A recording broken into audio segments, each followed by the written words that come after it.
Hello बच्चों, आप सभी का स्वागत है क्रिस्टल ऑल स्टडी चैनल पर। चलिए आज हम करेंगे हमारा लेक्चर 2 और इसमें हम जानेंगे गांधीयन इरा के बारे में। इसमें गांधी से रिलेटेड आपका जो भी इम्पोर्टेंट टॉपिक होता है या क्वेश्चन आ सकता है आप उसको पूरा कवर करेंगे। कैसे गांधी जी साउथ अफ्रीका गए, साउथ अफ्रीका से कैसे वो इंडिया आते हैं और देन इंडिया में उनका क्या रिवॉल्ट रहता है, क्या मूवमेंट रहता है, वो सब कुछ आज हम यहाँ पर डिस्कस करने वाले हैं हमारे लेक्चर 12 में। ये बेसिकली बच्चों आपके सीयूटी में गांधी से रिलेटेड कोई भी क्वेश्चन आएगा तो आप उसको आसानी से सॉल्व कर सकेंगे, बल्कि इन कंटेंट से आप अच्छे अच्छे क्वेश्चंस को भी सॉल्व कर सकते हैं। Myself Pushpendra Singh, I am your mentor for history CUET general test as well as for your history domain test के लिए। चलिए लेट्स बिगिन। तो बच्चों गांधी साउथ अफ्रीका पीरियड, सबसे पहले साउथ अफ्रीका गांधी जी ने क्या करते हैं कि क्योंकि लॉयर उनको एक मौका मिला था कि आप जाके वहां जाके केस लड़िए। तो 1893 में, कब 1893 में वो कहाँ चले गए, साउथ अफ्रीका। साउथ अफ्रीका के लिए वो चले जाते हैं। 1869 में उनका जन्म हुआ था। अभी आप पढ़ेंगे बेसिक फैक्ट्स उनके तो आपको पता लग जाएगा कि 1869 में उनका जन्म हुआ था, 2 अक्टूबर 1869। ठीक है। और 1893 में वो जाते हैं साउथ अफ्रीका। साउथ अफ्रीका में केस लड़ने जाते हैं।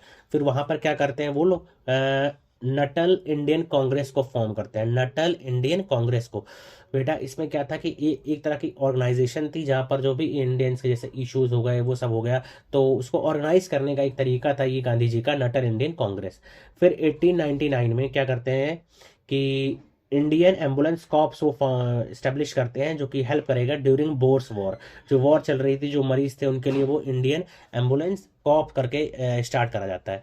फिर उसके बाद गांधी जी क्या स्टार्ट करते हैं, इंडियन ओपिनियन एक मैगजीन अपना और फिनिक्स फार्म को फाउंड करते हैं। कौन से साल में, 1904 में। बेटा ये आपको सवाल आ सकता है कि गांधी जी का जो न्यूज़पेपर एक तरह का मैगजीन टाइप था ये इंडियन ओपिनियन, ये कौन से साल में स्टार्ट हुआ था बेटा, 1904 में। 1904 में इंडियन ओपिनियन। ठीक है। और इसी के बाद एक और स्टार्ट हुआ था यंग इंडिया। ठीक है, यंग इंडिया, ये भी आपको याद रखना है कि यंग इंडिया किसका था, गांधी जी का था। ठीक है, यंग इंडिया। चलिए 1906 में क्या होता है, फर्स्ट सिविल डिसोबीडियंस मूवमेंट किसके खिलाफ, एशियाटिक ऑर्डिनेंस। एशियाटिक ऑर्डिनेंस एक ऑर्डिनेंस आता है उसके खिलाफ साउथ अफ्रीका में वो अपना फर्स्ट सिविल डिसोबीडियंस मूवमेंट करते हैं। 1907 में एक और सत्याग्रह करते हैं किसके खिलाफ, कंपलसरी रजिस्ट्रेशन इन ट्रांसवाल। ठीक है, ट्रांसवाल एक जगह है साउथ अफ्रीका में, तो वहां पर आपको इंडियंस को कंपलसरी रजिस्ट्रेशन करना होगा, तो उसको लेकर वहां पर वो सत्याग्रह करते हैं और 1907 में करते हैं। देन 1908 में क्या होता है कि गांधी जी को जेल भेज दिया जाता है, जोहान्सबर्ग जेल में वो जाते हैं। तो फर्स्ट इम्प्रिजमेंट वो कब जाते हैं, 1908 में जाते हैं। 1910 में वो टॉल्स्टॉय फार्म को फॉर्म करते हैं जिसका नाम आगे बदल के गांधी आश्रम कर दिया जाता है। ठीक है। तो दो तरह के उन्होंने फॉर्म बनाए, एक 1904 में फिनिक्स फार्म और 1910 में उन्होंने फॉर्म किया था टॉल्स्टॉय फार्म, ये आपको याद रखना है। नेक्स्ट आता है satyagraha against the recognition of non Christian marriages in Cape Town. अब जो भी नॉन क्रिश्चियन, जितनी भी नॉन क्रिश्चियन मैरिजेज होंगी, जैसे हिंदू मैरिजेज बेटा उनको खारिज कर दिया गया क्योंकि वो आप क्रिश्चियन तो थे नहीं, तो उस तरह का कुछ था नहीं तो हिंदुओं के लिए, तो वो दैट्स वाई उन्होंने एक सत्याग्रह करा डी रिकॉग्निशन के लिए of non Christian marriages in Cape Town. Then 1914 में उनको कैसर हिंद का अवार्ड मिलता है, किस लिए, जो उन्होंने इंडियन एम्बुलेंस कॉप जो स्टार्ट किया था उसके लिए उनको अवार्ड किया जाता है 1914 में बाय ब्रिटिश गवर्नमेंट। तो ये सारी चीजें आपको याद रखनी है। ठीक है। इन्होंने दो फार्म बनाए थे। कौन कौन से फार्म बनाए थे, एक बनाया था इन्होंने एक फार्म बनाया था फिनिक्स फार्म 1904 में, और दूसरा बनाया था यहाँ पर दूसरा बनाया था आपको यहाँ पर गांधी आश्रम जिसका नाम क्या था बेटा, टॉल्स्टॉय फार्म 1910 में। ठीक है। चलिए अब आगे बढ़ते हैं और देखते हैं कि गांधी जी जब वापस आते हैं, गांधी जी कब वापस आते हैं, 1915 में। 1915 में 1915 में गांधी रिटर्न्स टू इंडिया और यहाँ पर सत्याग्रह आश्रम को फाउंड करते हैं, कहाँ पे, कोचाराम में। ठीक है। उसके बाद 1916 में वो डिसाइड करते हैं कि अभी एक्टिव पॉलिटिक्स से एब्सटेन करेंगे, मतलब एक्टिव पॉलिसी में अपना रोल ज़्यादा नहीं निभाएंगे, मतलब वो इंडिया के टूर पे जाएंगे। तो 1916 के आसपास उन्होंने पूरा इंडिया का भ्रमण किया, पूरा जाना कि कैसे है, क्या क्या चीज़ें हैं। देन 1917 में उन्होंने स्टार्ट करा पहला अपना सत्याग्रह जो कि चंपारण में हुआ। चंपारण कहाँ पे है बेटा, चंपारण बिहार में है, चंपारण सत्याग्रह। ठीक है। और ये क्वेश्चन एक आता है कि चंपारण सत्याग्रह के लिए उनको इनवाइट किसने किया था, तो बेटा उनको इनवाइट किया था राजकुमार शुक्ला ने। किसने किया था? राजकुमार शुक्ला ने। ये आपको याद रखना है, राजकुमार शुक्ला,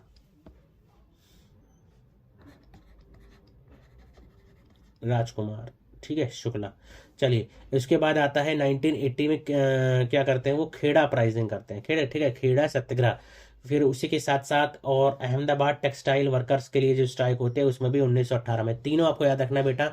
जो एक्टिव पॉलिटिक्स में वो एंटर करते हैं तो 1917 में करते हैं चंपारण सत्याग्रह के थ्रू। इंडिगो रिवॉल्ट था, वो इंडिगो के खिलाफ जो रिवॉल्ट था। उसके बाद 1918 में खेड़ा सत्याग्रह। खेड़ा सत्याग्रह के बाद यहाँ पर एक अहमदाबाद टेक्सटाइल वर्कर्स के साथ स्ट्राइक में वो पार्टिसिपेट करते हैं। तो ये तीन इंपॉर्टेंट उनके सत्याग्रह थे। उसके बाद फिर 1919 में रॉलेट एक्ट के खिलाफ रेजिस्टेंस करते हैं। और रॉलेट एक्ट में बेटा ये था कि आपको अगर लगता है कि ब्रिटिश गवर्नमेंट को कि आप सेडिशियस एक्टिविटीज में पार्टिसिपेट कर रहे हो, देशद्रोह की एक्टिविटीज में पार्टिसिपेट करते हो, तो वो संदेह के बेसिस पे, संदेह मतलब on the basis of doubt only, they will arrest you and will keep you in the jail for around 2 years। तो 2 साल के लिए वो आपको जेल में रख सकते हैं बिना किसी पूछताछ के, बिना किसी इंक्वायरी के। आपको अपना पक्ष रखने की इजाजत नहीं दी जाएगी। तो ये काफी मेरा रिगोरस एक्ट था। तो इसके खिलाफ सत्याग्रह किया था किसने? गांधी जी ने, ठीक है। और फिर उसी बीच क्या होता है? जलियांवाला बाग मैसेकर होता है। गांधी रिटर्न्स। इसके जलियांवाला बाग मैसेकर के कारण ही उन्होंने जो कैसर हिंद का अवार्ड उनको दिया गया था 1914 में, वो रिटर्न कर देते हैं, ठीक है। तो ये कुछ इंपॉर्टेंट फैक्ट्स है जो आपको याद रखना है। अब देखते हैं गांधी जी का क्या इम्पैक्ट था डिफरेंट मूवमेंट्स पे, कैसे वो जो मूवमेंट्स हुए कैसे इफेक्ट करते हैं इंडियन पॉलिटिक्स को। तो सबसे पहला इवेंट जो आपने देखा यहाँ पर वो था रॉलेट सत्याग्रह। अब रॉलेट सत्याग्रह में हुआ क्या था? मास प्रोटेस्ट हो रही थी, ठीक है। और उसका नेशनल लीडर कौन बन के आए थे? कहीं ना कहीं गांधी जी बन के आए थे। फिर 1919 में यहाँ पर जलियांवाला बाग मैसेकर होता है, जिसमें क्या करता है? जनरल डायर ब्रुटल मैसेकर करता है।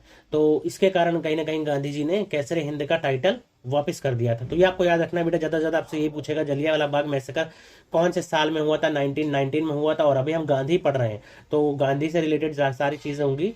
बाकी धीरे धीरे आपको मैं और डीपली बताऊंगा कि हाँ क्या क्या टॉपिक्स थे, कैसे कैसे थे। खिलाफत मूवमेंट देखते हैं। खिलाफत मूवमेंट बेटा कब हुआ था? 1919 में हुआ था। इसमें जॉइंट मूवमेंट था किसके बीच? मुस्लिम्स एंड हिंदूज, ठीक है, दोनों ने एक साथ इस चीज को पार्टिसिपेट किया था। मुस्लिम क्यों सपोर्ट कर रहे थे? क्योंकि वो ओटोमन खलीफत के लिए उनका सपोर्ट था और ब्रिटिश उसके अगेंस्ट थे। तो इसलिए हिंदू मुस्लिम्स की यूनिटी दिखती है और Gandhi ji sees it as a opportunity for communal harmony के लिए, ठीक है। तो ये आपको याद रखना, शौकत अली और हैदर अली, ये दो लीडर्स थे किसके? खिलाफत मूवमेंट के।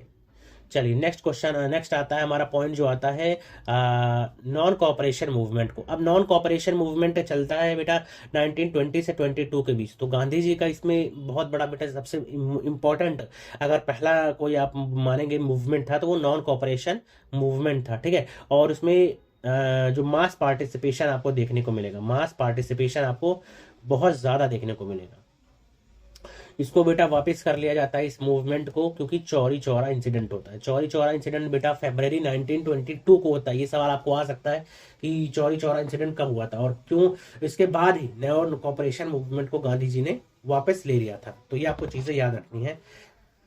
फिर हम देखेंगे हमारा 1923 में क्या था कि स्वराज पार्टी का बेटा फॉर्मेशन किया जाता है। स्वराज पार्टी को फॉर्म कौन कौन करता है? Motilal Nehru, CR Das and NC Kelkar from Swaraj party. ये तीनों मिलके बेटा इनको स्वराज पार्टी को बनाते हैं, ठीक है। और कहीं ना कहीं इस पे क्या होता है? Represent a moderate approach with in the INC। फिर 1927 में साइमन कमीशन आती है। साइमन कमीशन को याद रखना है बिल्कुल अच्छे से कि 1927 में साइमन कमीशन आई थी। इसमें 10 मेंबर्स थे और 10 का 10 कौन थे बेटा? 10 का 10 सभी का सभी ब्रिटिशर्स थे। और मेन बेटा यही प्रॉब्लम था कि आप इंडिया तो आ रहे हो और इंडिया की प्रॉब्लम सॉल्व करने आ रहे हो, but there was not a single Indian in the whole commission. तो इसके खिलाफ बहुत ज्यादा सत्याग्रह हुआ और जो बेटा लाला लाजपत राय जी की जो लाठी चार्ज हुआ था वो इसी मूवमेंट के खिलाफ हुआ था। गो बैक साइमन का नारा लगाया गया था, लाला लाजपत राय को लाठी चार्ज हुआ तो उनका डेथ हो जाता है। ये आपको अच्छे से याद रखना है। मैं थोड़ा तेज पढ़ा रहा हूँ ताकि आपको विद इन जो लिमिट्स है हमारे, आप इसको अगर एक दो बार देखेंगे तो आपको अच्छे से याद हो जाएगा, क्योंकि ये जो कंटेंट है सफिशिएंट कंटेंट है आपके किसी भी एग्जाम के लिए। CUT तो बेटा बहुत बेसिक एग्जाम है, आपको इजीली ये क्वालिफाई कर देगा अगर आप इसको देख ले रहे हो, क्योंकि 20 से 25 मिनट आपको एक वीडियो पे देना है तो काफी अच्छे से आप इन चीजों को सीख सकोगे। फिर देखो इसका इम्पैक्ट क्या होता है बच्चा? Demonstrates Indian demand for self governance के लिए यहाँ पर अब डिमांड उठने लगी थी। तो ये आपको बिल्कुल अच्छे से समझ में आया होगा।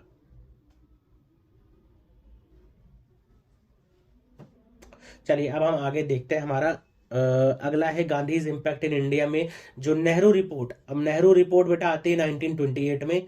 और इसमें क्या होता है कि देखिए मोतीलाल नेहरू बेटा ये था कि एक कमेटी फॉर्म करी जाती है जिसमें आप देखेंगे कि इंडिया के कॉन्स्टिट्यूशन में क्या क्या प्रिंसिपल्स रहने वाले हैं। तो उसको चेयर कर रहे थे कौन? Motilal Nehru, father of Jawaharlal Nehru. इन्होंने क्या करा, इन्होंने कॉन्स्टिट्यूशनल प्रिंसिपल्स बनाए और ये दिखाता है कि हाँ सबसे पहला उसमें उन्होंने एडवोकेट किया डोमिनियन स्टेटस के लिए। ठीक है, डोमिनियन स्टेटस के लिए। तो अब यहाँ पर जो बात हो रही है बेटा वो सेल्फ गवर्नेंस की बात हो रही थी अभी तक। अब लेकिन सीधा सीधा आपको डोमिनियन स्टेटस का पहला बार दिखेगा कि डोमिनियन स्टेटस की डिमांड इंडिया कर रहा था। ठीक है, फिर 1929 में लाहौर सेशन होता है जहां पे पूर्ण स्वराज डिक्लेरेशन किया जाता है। इसको किसने कराया था?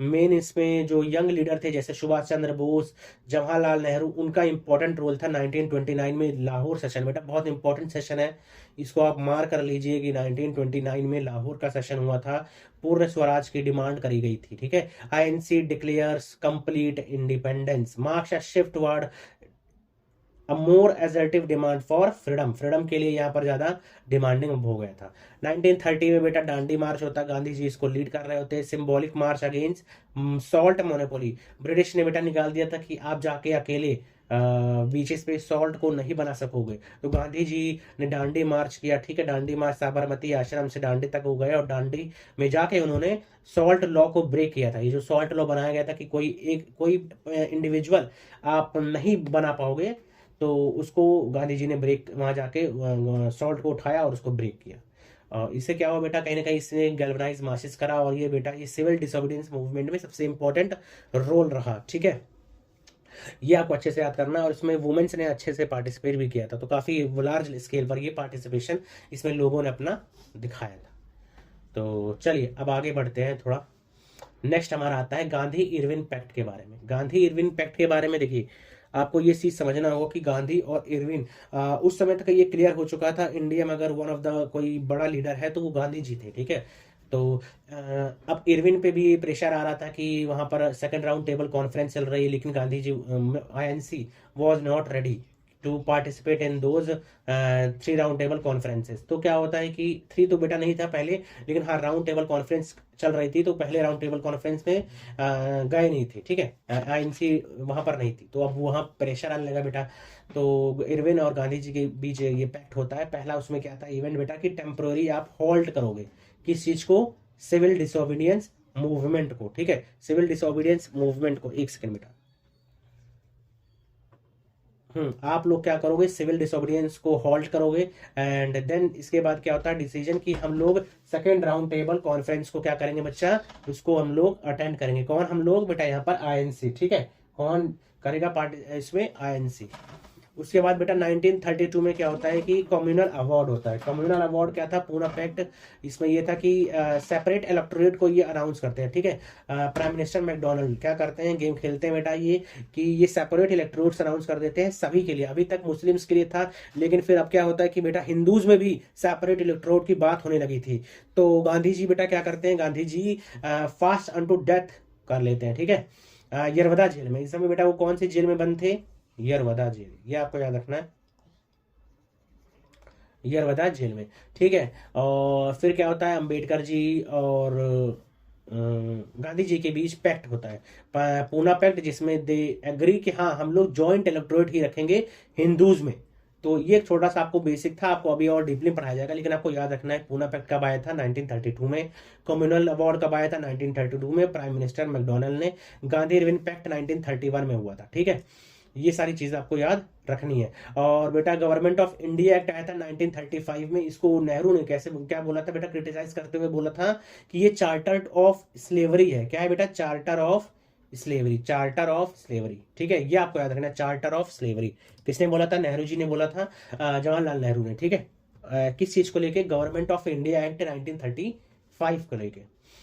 फिर देखिए 1939 से 1940 1945 के बीच वर्ल्ड वॉर सेकेंड चलता है।